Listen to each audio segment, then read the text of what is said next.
Good morning. It's Wednesday, February 25th. Here's what we're working on.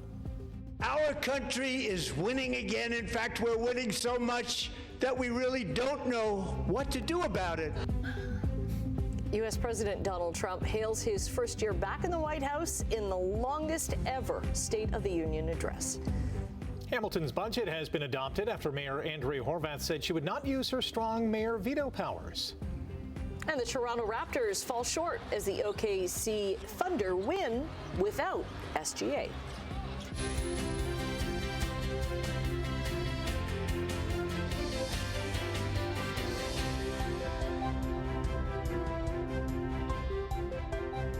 Thanks for joining us this morning. We have a bit of a win this morning because it's not as bitterly cold. Yeah. Lots of snow this morning, but you know what I was thinking as I was dusting off the car? It's like it's movie snow. It's just like poof, Very and it's fluffy. gone. It's not the kind of snow that you have to scrape off your windshield, which is nice. Yeah, it's very light, and we like that fluffy snow. Yeah. That's okay. Yeah, 5 centimeters was the forecast for the overnight, and we've got about that. We're looking at maybe another 5 centimeters for the day today in flurries and snow squalls.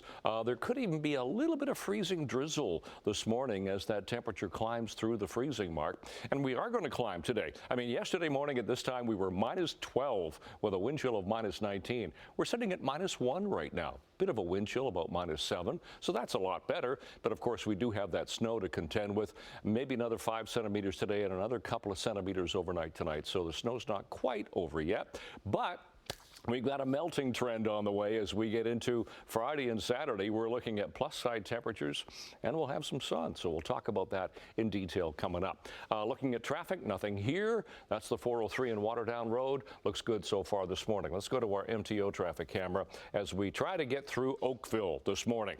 MTO traffic camera east of Dorval, heading toward Trafalgar in the distance. We've got the HOV lane. Now they've blocked the left lane as well. That's a collision. Everybody's got a squeeze around that. So it's slowing things down a little bit. Luckily, so far this morning, volume's not too heavy, but yeah, we do have that to contend with, and that's really all you have to contend with so far this morning, except, of course, the wet roads and some roads, outlying areas could be snow covered. So be very careful as usual. We'll look at the forecast and we'll check the traffic watch coming up. Right now, the news. Thank you, Brian. U.S. President Donald Trump used a record-long State of the Union address last night to highlight a number of topics, everything from tariffs to immigration. Simone Gavros joins us live in studio with a recap, and there's lots to recap. Yeah, Annette, there was a lot to go through, considering that Trump's delivered first State of the Union address of his second term was nearly 2 hours long. Now, there was a lot of standing ovations. There was even a celebration for the U.S. men's Olympic hockey team, as well as a lot of applause from Republican members of Congress. Trump argued the country is winning during his presidency while also defending his global tariffs. Knowing that the legal power that I, as president, have to make a new deal could be far worse for them, and therefore they will continue to work along the same successful path that we had negotiated before the Supreme Court's unfortunate involvement. So despite the disappointing ruling, these powerful, country-saving, it's saving our country, the kind of money we're taking in. His comments came with Supreme Court justices in the gallery and the 6 of them who voted against his sweeping emergency global tariffs. The president said his tariffs will stay in place using, quote, alternative legal statutes tested over a long stretch of time. Now, while talking about immigration and U.S. border security last night, Michigan Representative Rashida Tlaib and Minnesota's Ilhan Omar shouted at Trump over his controversial immigration tactics. You should be ashamed of yourself not standing up. You should be ashamed of yourself. That is why I'm also asking you to end deadly sanctuary cities that protect the criminals and enact serious penalties for public officials who block the removal of criminal aliens. In many cases, drug lords, murderers all over our country, they're blocking the removal of these people out of our country, and you should be ashamed of yourself. Now, overall, Trump's speech offered very few insights into upcoming policy. Meantime, polling shows that Trump's approval ratings are plummeting at a key time with midterm elections less than 9 months away. Rick, back over to you. Thank you, Simone. Closer to home, Hamilton Mayor Andrew Horwath has approved the city's 2026 budget, finalizing the residential property tax increase of 3.87%. The tax hike works out to an increase of $209 a year for the average household. For a home assessed at $387,000, that means a property tax bill of $5,610. Hamilton City Council had been wrestling with the budget numbers, with councillors expressing concerns about high taxes and affordability. There's no silver bullet to get us to a zero. If you want a silver bullet to get us to a zero, that silver bullet's going to include deep cuts to services. So it's easy to say, a little harder to do, and certainly I can guarantee you that those kinds of deep cuts would never pass that council table. Part of this year's budget targets road repairs, with Aberdeen Avenue and Barton Street East consistently ranking among the worst roads in the province. The mayor says she did not use her strong mayor veto powers to reject any of the proposed changes. A Hamilton man who killed his cousin has been ordered to stay at a psychiatric hospital indefinitely. 16-year-old Mark Biestong was stabbed to death at a family barbecue on Canada Day in 2023. His 25-year-old cousin, Lawrence Biestong, was found not criminally responsible of second-degree murder, and he was sent to St. Joseph's Healthcare Hamilton. The Ontario Review Board has ordered St. Joseph's to create a program for his detention and rehabilitation. He will only be allowed to leave the grounds for necessary reasons and has to be escorted by staff. Canada is expanding military and financial support for Ukraine as Russia's war there now enters its 5th year. Memorials were held yesterday across Ukraine, 4 years after the full-scale invasion began. Prime Minister Mark Carney has announced a $2 billion investment in new military aid, including the delivery of 400 armored vehicles. Canada's troop training mission to the region will be extended by 3 years. The Hamilton branch of the Ukrainian-Canadian Congress has applauded Canada's commitment. Talk is cheap, actions speak louder than words. It's very important that these decisions do not get held up behind red tape, because time is critical right now. People are freezing, they are starving to death. Global Affairs Canada has also announced new sanctions on Russians, Russian companies, and tankers smuggling Russian oil to market. Defense Minister David McGuinty says the government is going to spend $3.7 billion to build more housing for Canada's military.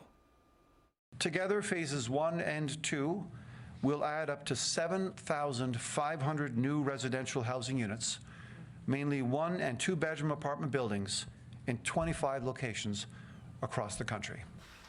A recent Auditor General's report had noted that Canada's aging military housing units are in poor shape. Well, students at Niagara College are working on drones for air, land, and sea. The new program will contribute to Canada's security, sovereignty, and partnerships around the world. Students in this 3-year program will learn to build and maintain drones. The coordinator for Niagara College's Defense Systems Engineering Technology program says it offers a wide range of career options. We've been approached a lot from police, EMS, fire, so that would be more on kind of the maintenance and repair of the systems and deployment. On the manufacturing side, so we're working with a lot of industrial companies that are manufacturing not just the drones themselves, but also the sensors, the cameras, the communications platforms. Alexander McGlashan also says, of course, there are opportunities for moving into the military. The final year of the 3-year program includes learning about counter-drone technology. You can see the drone lab yourself during Niagara College's open house coming up on March 28th. Toronto Raptors started strong, but their game against the defending champs didn't end well. Playing without injured superstar Shai Gilgeous-Alexander, the shorthanded Thunder still took down Toronto 116-107. The Raptors led by 7 after the first quarter, but found themselves trailing by 25 points in the third before staging a comeback that ultimately fell short. Hamilton's SGA missed his 8th straight game with an abdominal strain, but OKC got 27 points from Cason Wallace to improve to an NBA best 21-7 on the road this season. Canadian RJ Barrett had 21 points and 8 rebounds for the Raps, who had their 2-game winning streak halted. Days after he helped end America's 46-year Olympic gold medal drought in men's hockey, goaltender Connor Hellebuyck is getting another medal. I will soon be presenting Connor with our highest civilian honor, which we will be given and which has been given to many athletes over the years. But when I say many, not too many, like 12, it's called the highest civilian honor in our country, the Presidential Medal of Freedom. The Winnipeg Jets goalie was one of a number of players from the men's Olympic team who met President Donald Trump in the Oval Office and attended his State of the Union address last night. The 32-year-old Hellebuyck is a three-time Vezina Trophy winner as the NHL's top goalie, and he won the Hart Trophy as league MVP last season. National Hockey League returns from the Olympic break tonight with 8 games on the slate, including the Maple Leafs in Tampa Bay to face the Eastern Conference leading Lightning. Toronto has 63 points through 57 games and is 6 points out of the last wildcard playoff spot in the East. Elsewhere, the Sabres continue their hunt for a playoff spot when they visit New Jersey. The Jets are in Vancouver. The Oilers invade Anaheim. The Blue Jays have fallen to 1-3 in spring training after losing 8-7 to the Yankees in Dunedin, Florida. Paul Goldschmidt hit a 2-run homer off Tyler Rogers in the third to put the Yanks up 4-1, then added a 2-run double in the fifth to make it 6-1. Toronto pulled to within 8-7 in the bottom of the ninth thanks to a 2-run blast by minor leaguer Jake Casey before their rally was snuffed out. The Jays will face the Tigers today. The Toronto Rock have acquired face-off specialist Nick Rowlett from Philadelphia in exchange for a fourth-round draft pick. The 26-year-old has a face-off winning percentage of 53.7% over 22 career games. The Rock next play Saturday night when they host Buffalo at Hamilton's TD Coliseum. Violence in Mexico is fueling fears that it could hurt tourism ahead of this summer's FIFA World Cup. Comes after the Mexican army killed the country's most powerful drug lord on Sunday, which sparked a surge in violence and put the country on edge. The Portuguese Soccer Federation, meantime, says it's monitoring the situation in Mexico ahead of its friendly against the Mexican national team on March 28th at Azteca Stadium. The iconic venue in Mexico City will host the opening match of the World Cup on June 11th. And Nashville SC blasted Atletico Ottawa 5-0 in the second leg of their first-round CONCACAF Champions Cup Series and will next play MLS Cup champion Inter Miami in the next round. Okay, 6:12 on this Wednesday morning, 25th of February. What we're looking at this morning are wet roads because of the snow that we had throughout the overnight hours. As I said earlier, roads in outlying areas could be snow covered, so be very careful. And the wind is picking up, so we're going to get some blowing snow as well. No problems right here at the 403 and Waterdown Road. That looks pretty good so far today, so that's our exclusive camera. Let's go to where we do have a collision. It's on the QEW heading Toronto bound away from us. That's a camera just east of Dorval, so you're approaching Trafalgar Road. As you can see, the HOV lane, the left shoulder is blocked as well, and the left lane is blocked. Everybody's got to squeeze around that collision.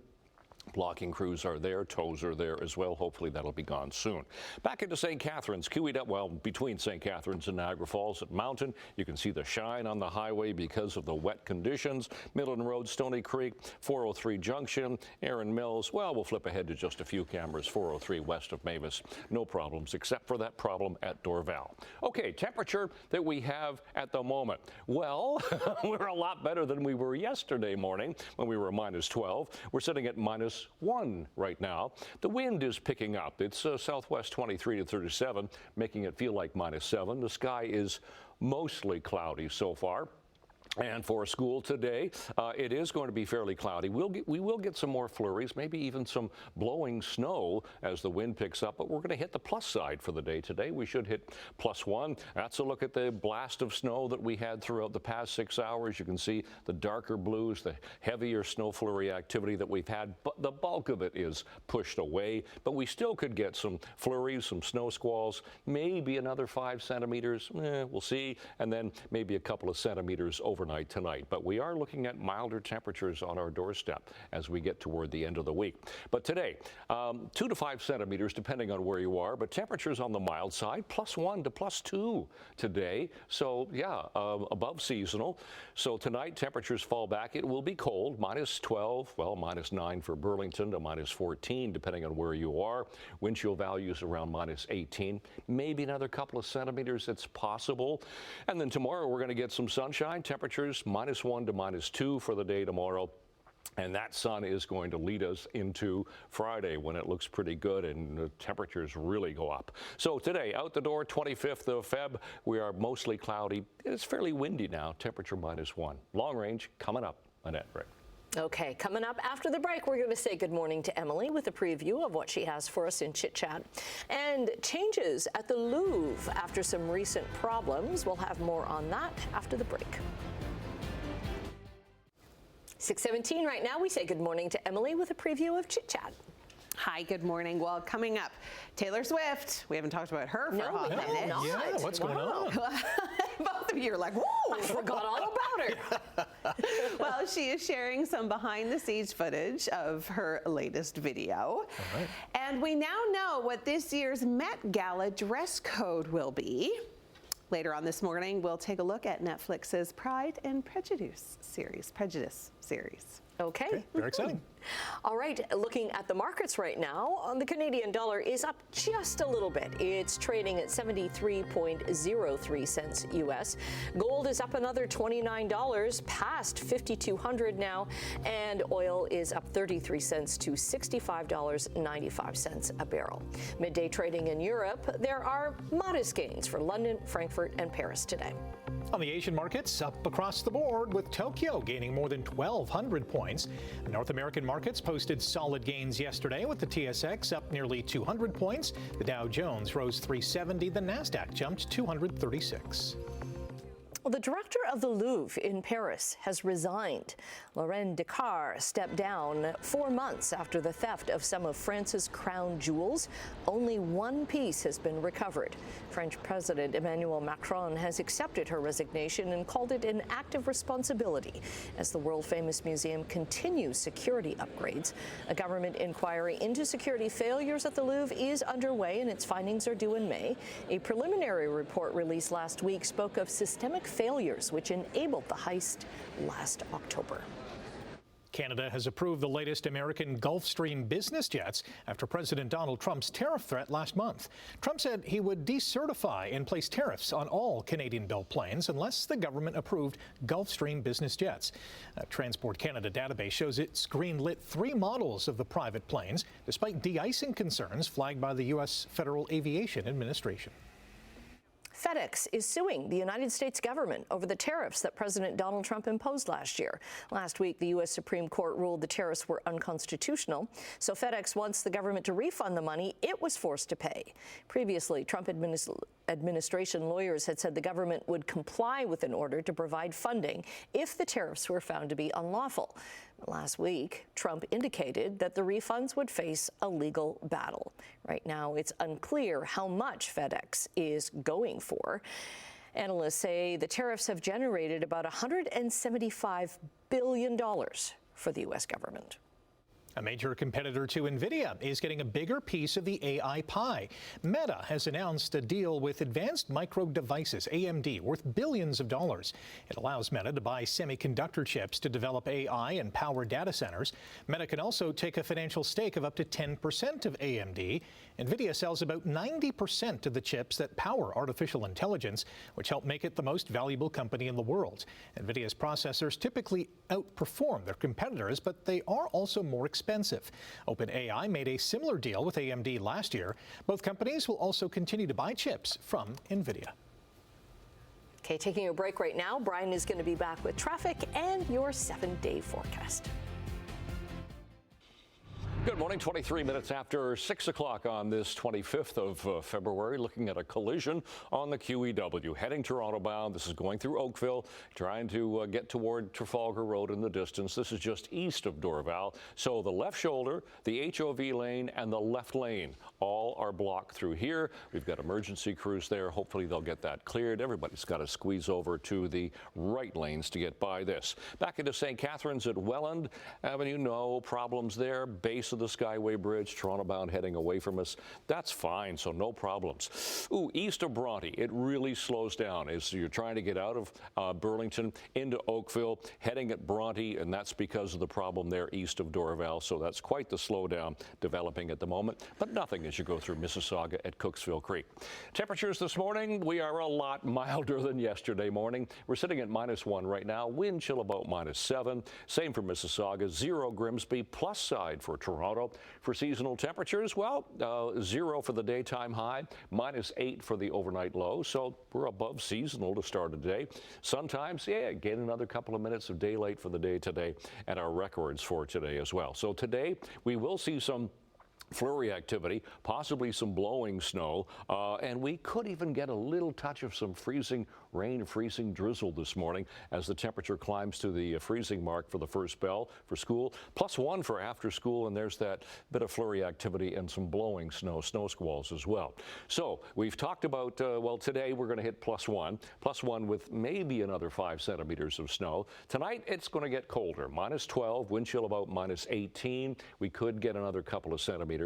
Tomorrow, -2. It'll be a little chillier tomorrow, but we'll get some sunshine. Look at Friday and Saturday as we cap off February. +6 and +7 with sunshine.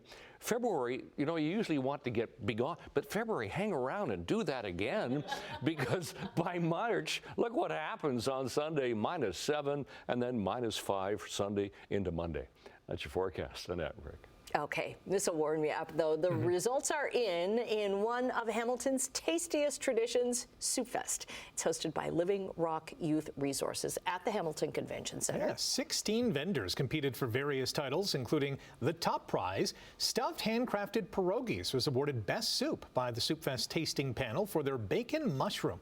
The best soup voted by attendees was awarded to stuffed handcrafted pierogies. Most creative went to Bistro McMaster Hospitality Services. The best display winner was stuffed handcrafted pierogies, and the most heart-healthy went to Green Machine and Toby's Good Eats. So you were a judge with this. Wow, very what an prestigious. honor. I know. Could you be bought? No, not at all. Not at all. We take this serious. Very seriously. Yes, there were so many great soups, and there were some where we were like, I don't know, but to each their own, right? Yes, Everyone has different taste buds. It was a jam-packed house at the convention center. They raised a lot of money for Living Rock, so thumbs up all around. 24 years this has been going on. We both remember the first one. Yeah, I was a server at Soup Fest 2 or 3, and still going strong, so congrats to Living Rock. More to come here on Morning Live. Good morning. Is there a soup song?